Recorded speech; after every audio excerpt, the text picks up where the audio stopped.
Today on Online for Authors, I'm chatting with Jim Nesbitt, author of The Fatal Saving Grace. Welcome, Jim.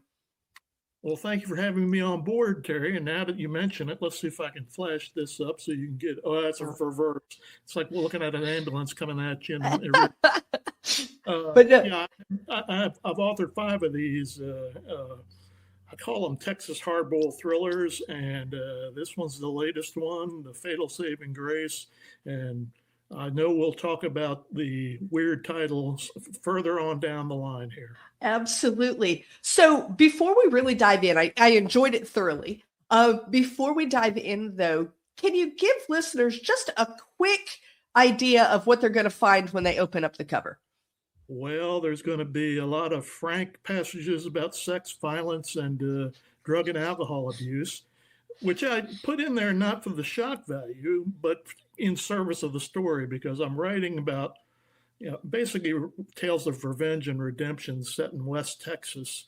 And the people in here, they're not nice folks. None of them are, even the supposed good guys. And the main good guy often breaks the rules and throws the book right out the window. So if you like, fast, hard, violent thrillers more than whodunits, then I'm your guy. So, it's interesting. One of the things that I put in my review, and I always let people know if there's a lot of sex or violence in something that I'm reading, because some people choose not to want to read that. And so in my author note, I wrote, lots of pretty detailed sex and violence. And then I said, however, it never felt out of character for the story. And so, first of all, I want to congratulate you on that, because I have read, I've read a lot of books where I feel like the sex, the violence, the things that I would maybe warn people that, is this your kind of book, is often there for show. Like it's just added so that they can say it's there. And I didn't feel that way with this one. It felt like I can't imagine this book without it. Like this character, he was not out of character doing whatever he was doing at the time. So and he's calmed down a lot since he's aged, but worse. But it's a good point, because that came naturally to me. And right. I'm an old school guy, and the guys I revered and kind of learned about writing fiction from, one in particular, the late great James Crumley. His books taught me, and he kind of walks the same ground that I'm walking, damn it.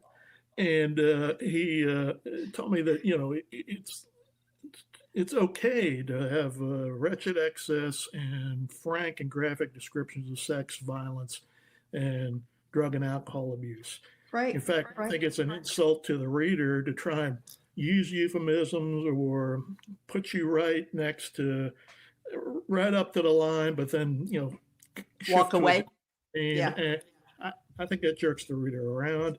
I mean, I revere James Lee Burke, but he, every time he wants to describe the male orgasm, it's a tarpon or another big fish leaping through a wave, at sunset. And it just drives me nuts. I mean, why not be frank about that, or why mention it at all? Right. It's one or the other, like either say it or don't, right? Yeah.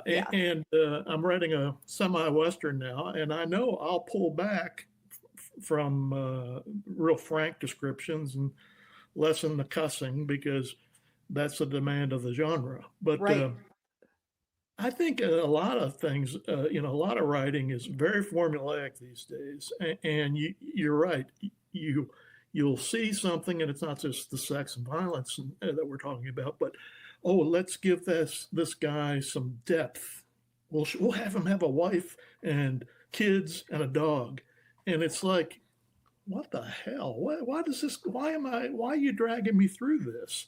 Right. I mean, I know why, but it doesn't add to the story. It doesn't support the character. It doesn't tell you all that much more than okay, he's got a troubled marriage or whatever. But it's so cliche and hackneyed. Even the great Harry Bosch series on television, or I'm aging myself, television on Prime. I just got to where I'd cringe every time he and Maddie would have a scene together. It just seemed so contrived. So Right. Absolutely. So in my review, I actually said that I felt like this was more like a cross between an old Western and a noir fiction. And then you kind of label it as crime thriller. And I'm just curious, like, what made you say this is where I'm diving in? uh, excuse me, I'm a devotee of the old school characters who kind of basically pioneered the American hardboiled school. And as somebody said, either Dashiell Hammett or Raymond Chandler, they took crime and gave it back to the street and gave it back to the criminals instead of these cozy English parlor mysteries where it's deductive leaps of logic and Right. nobody's that super smart or sharp. And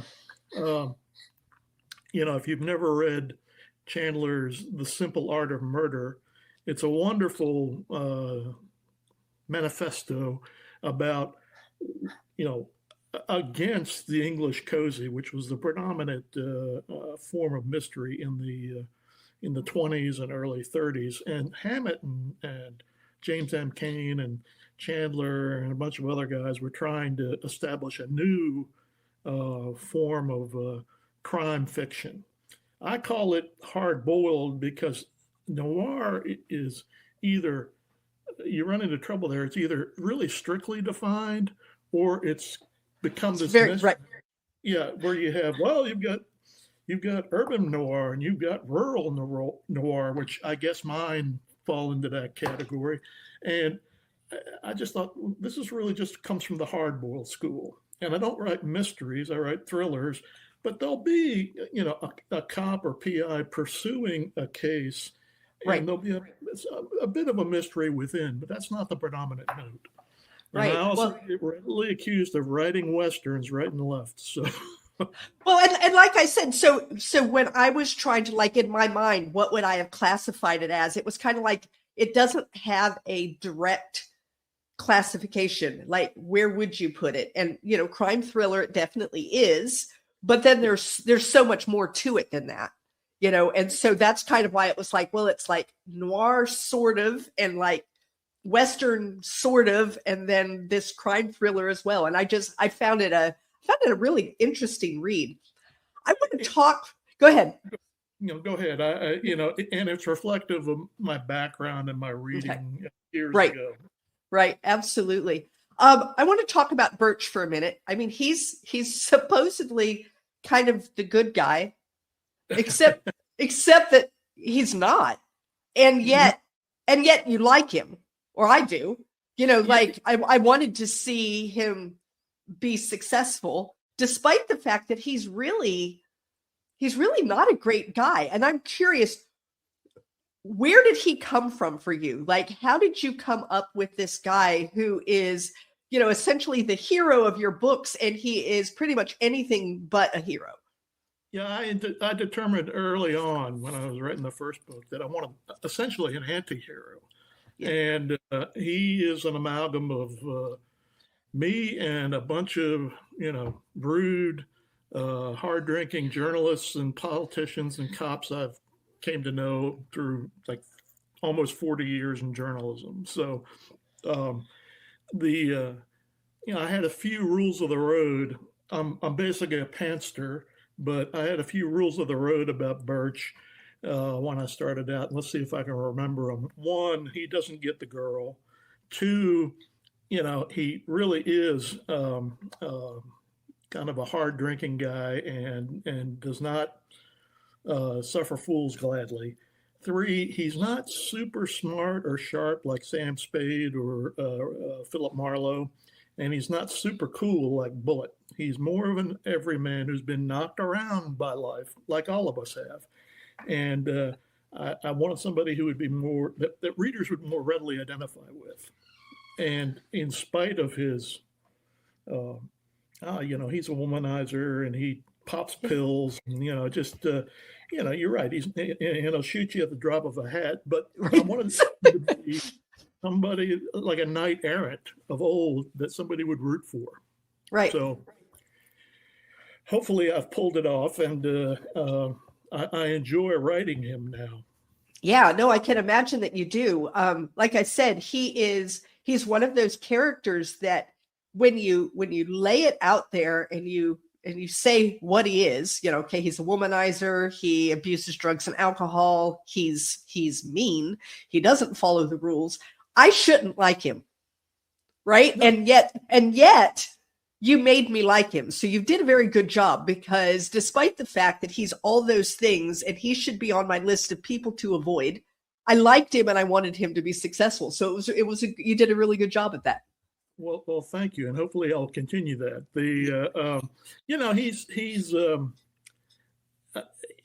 I've been surprised, because I always thought that I would have more predominantly male readers, and I've got quite a few women readers who love Burch. Not for Burch himself, probably, but because I also write very strong female characters. You do, and yeah. They're smarter than the men, including Burch, and they're sometimes much meaner and much more prone to violence. So they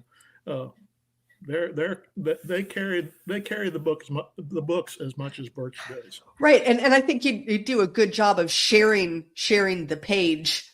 He is obviously the main character, but you share the page well with a lot of other characters that without those supports, he wouldn't be who he was. No, and I think writers really sometimes get too target focused on one or two characters and don't really use other characters or scene setting or things other than plot and other than props or plot devices to move the story along. Right. And they miss a wonderful opportunity at doing the primary thing we're supposed to do, which is show the characters, show who they are. And how you do that? Interaction with other characters. Right. But those characters have got to have depth. Absolutely. So speaking of these other characters, in The Fatal Saving Grace, who was a character you really enjoyed writing other than Burch? Well, La Guerra, the great Wanda Mae Mutcher, who's a character from an earlier book. She's the granddaughter of a woman that Burch turned his back on back in his Dallas days.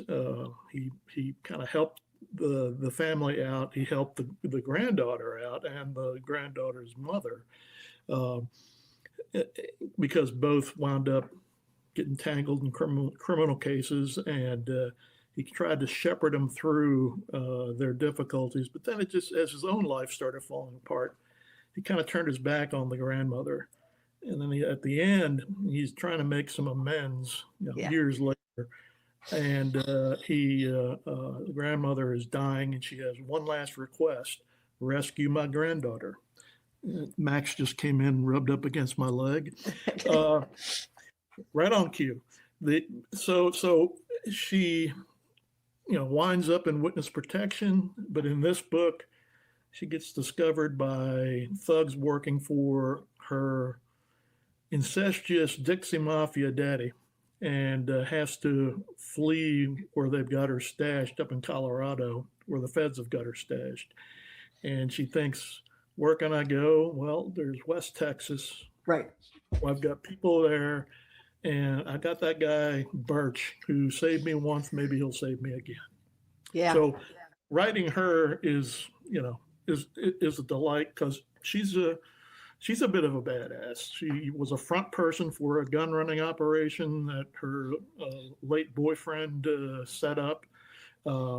She is, well, hi, Max.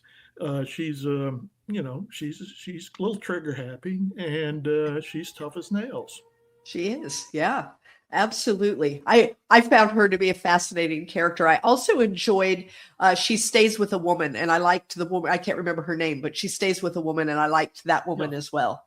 Yeah. So. And that was another fun one to write. I can't even remember her name, but she's this old former madam, and another tough, woman, carries a 10-gauge shotgun.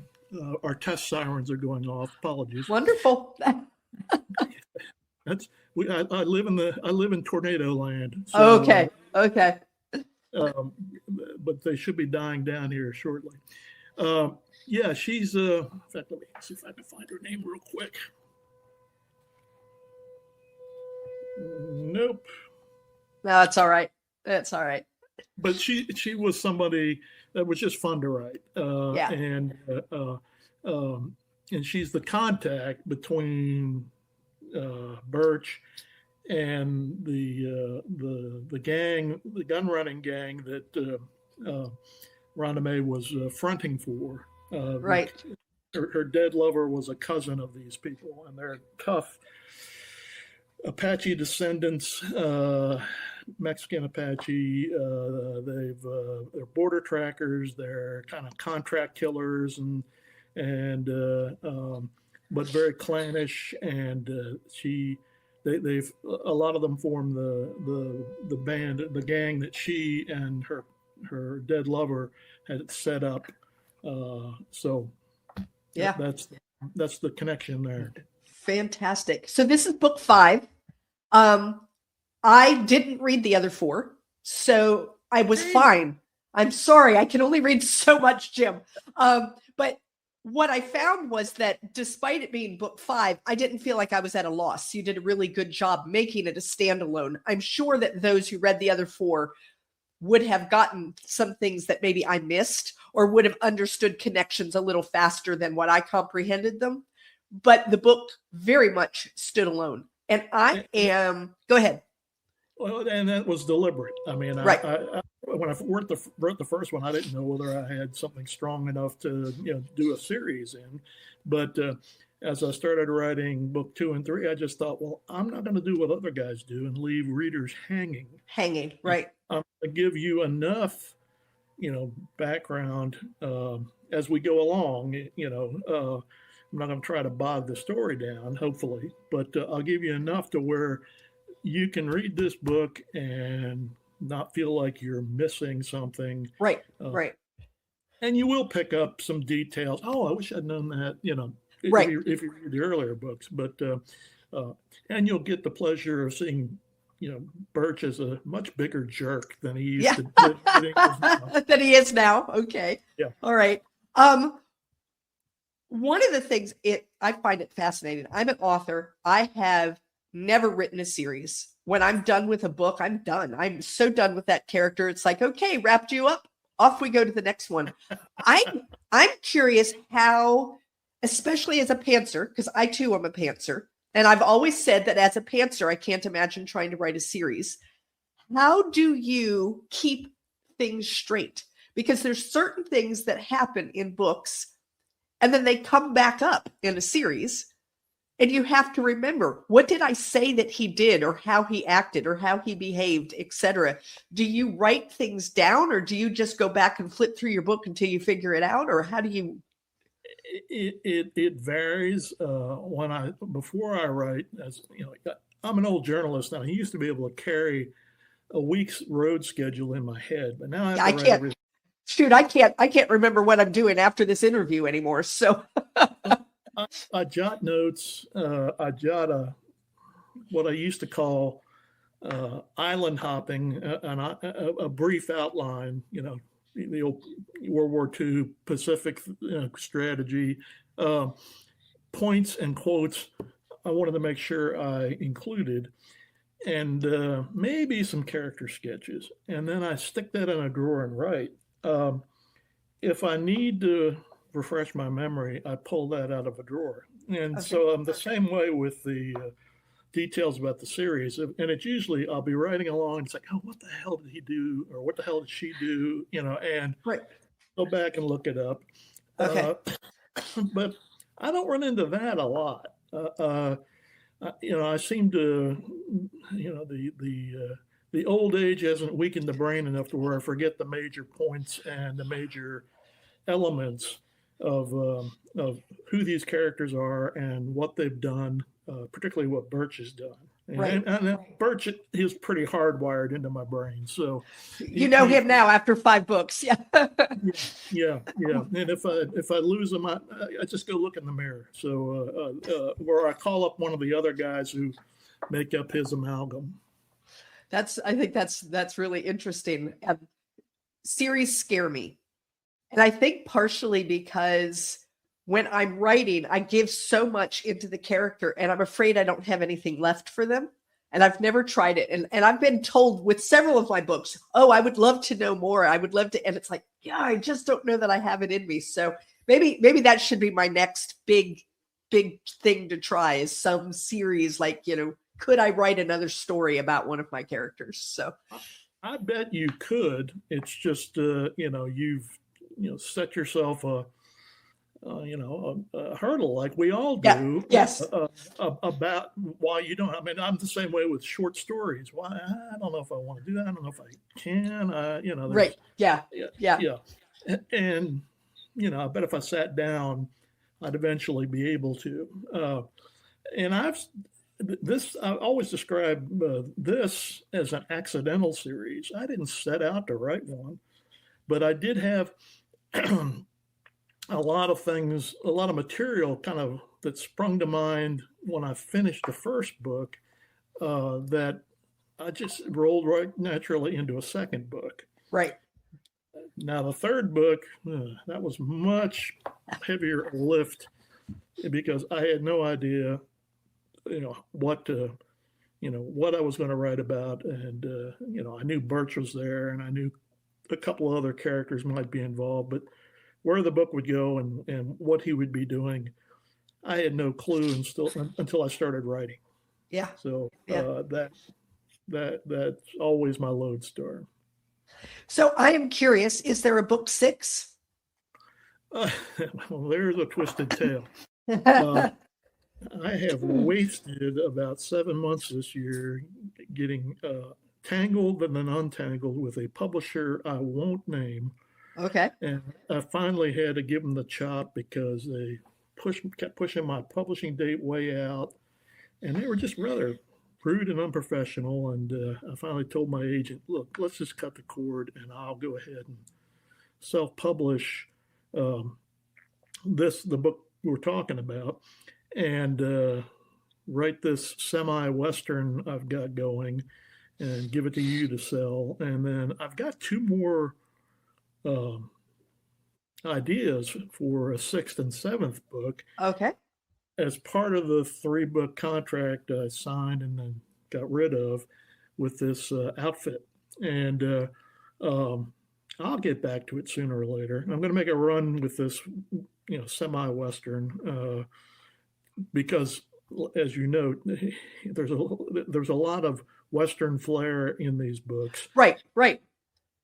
And so, unfortunately, I seem to have picked a time when everybody's saying, "Well, don't write the classic Western. Don't write the lone stranger coming into town to save the town. That kind of thing." And it's like, well, okay, I won't. But when you start telling me don't put the guy on the horse, it's like, there's just some instructions that I just won't follow. Well, I kind of don't like it when people put those rules out there and they tell me what readers want, what they don't want, what we should or shouldn't do. I'm kind of like, you know what? I lived in an emotionally abusive relationship for 14 years and I don't want another one. And I kind of feel like in a lot of ways, publishers often feel very abusive to me. They pull all the strings. They have, they tell you what you get to do and what you can't do and what you will do. And I just kind of am, I did that. I don't need to do that again. I've really pretty much settled on, I think self-publishing or hybrid publishing is my way of doing things because I like to have control of my work. I agree.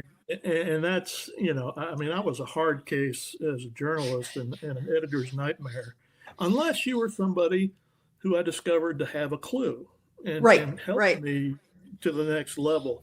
Then I worshipped at your feet. But if you were just some guy coming in with a bunch of do's and don'ts that ran against my do's and don'ts as a writer, particularly a more experienced writer, I'd fight you tooth and nail. And go ahead. I'm glad I got rid of these clowns because I just knew that was the next thing. There'd be a bloody editing process, and Right. we'd be, I'd be telling them around August of this year to, another 3 to 5 months wasted Right. to go to heaven. So Right. I've just kind of decided, I believe a good editor is really worth their salt, because every time that I have had a good editor, they have helped me take my manuscript and turn it into something better by letting me see holes that I'm not seeing on my own, places that are too slow, places that they need more. And I love to listen to that.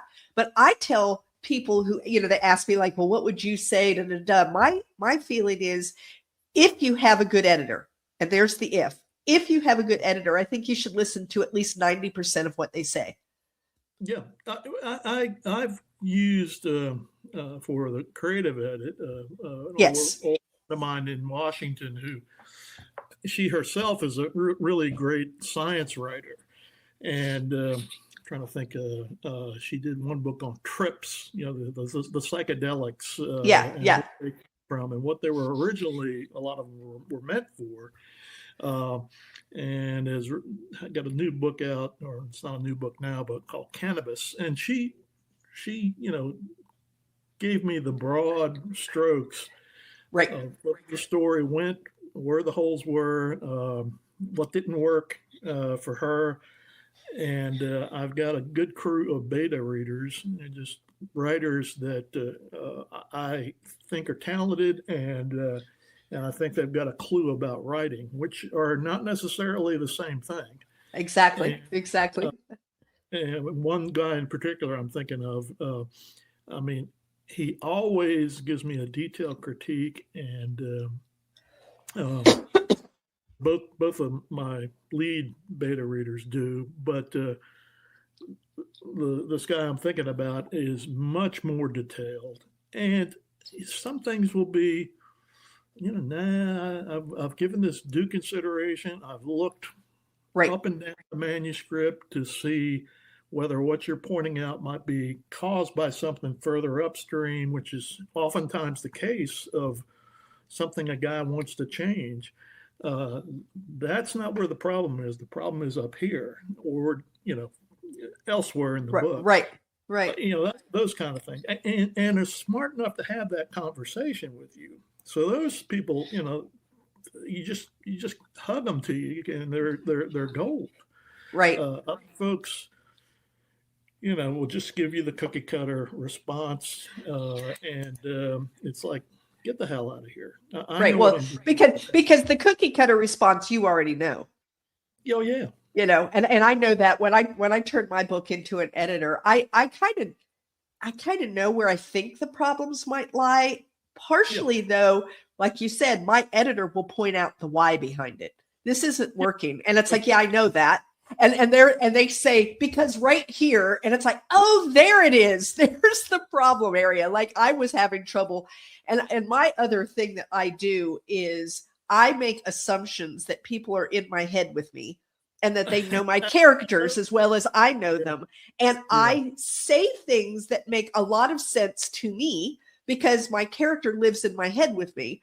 And my editor will say, I don't understand the motivation here. And I'm like, how can you not understand the motivation? And I go back and look, and it's like, well, maybe I didn't tell you the motivation. So this is an interesting point, because that word is packed as hell too. Right. Motivation. It's like the whole thing's is motivation. It's like there was a guy, he drove me nuts reading him, a guy named Rod Cawthon, worked for the Atlanta Journal-Constitution when I was based in Atlanta. And he would write these long-winded openings and everything like that. And some editor, said, where's the nut graph? Which is like the classic 3-step, first graph, second graph, then tell the reader why you're reading this. And his response was, the whole effing thing's a nut graph. Right. There's a little bit of truth to that. Yeah, so there definitely is, but I think that sometimes it's really good to see that I didn't really explain. Yeah. I didn't help you see this about my character. It made sense to me. I knew it about my character. You couldn't have known it because never have I said anything that would let you know that. I just happened to know it and assumed you did. So I have that problem. And I also do something that my editor calls wandering in the woods. So I get to the point where I've got all these things I want to tell you. Yeah. And she'll say, yeah, sure, we're getting rid of that. But I'm learning, it's definitely a learning process. You start to recognize, oh, I'm doing that again. And you stop it before you get into the woods too far. Yeah. And like the next question after that, oh, I see that there's that I didn't tell you that on motivation. Right.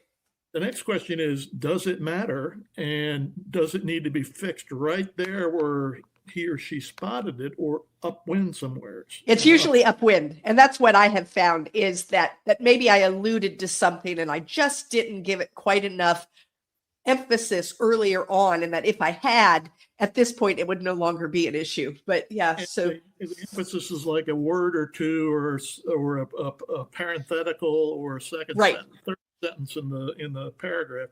Yeah. And then you got to find out, is your editor smart enough to realize you're right with the fix you did? Right. No, it belongs right there where I'm thinking about it. Well, okay.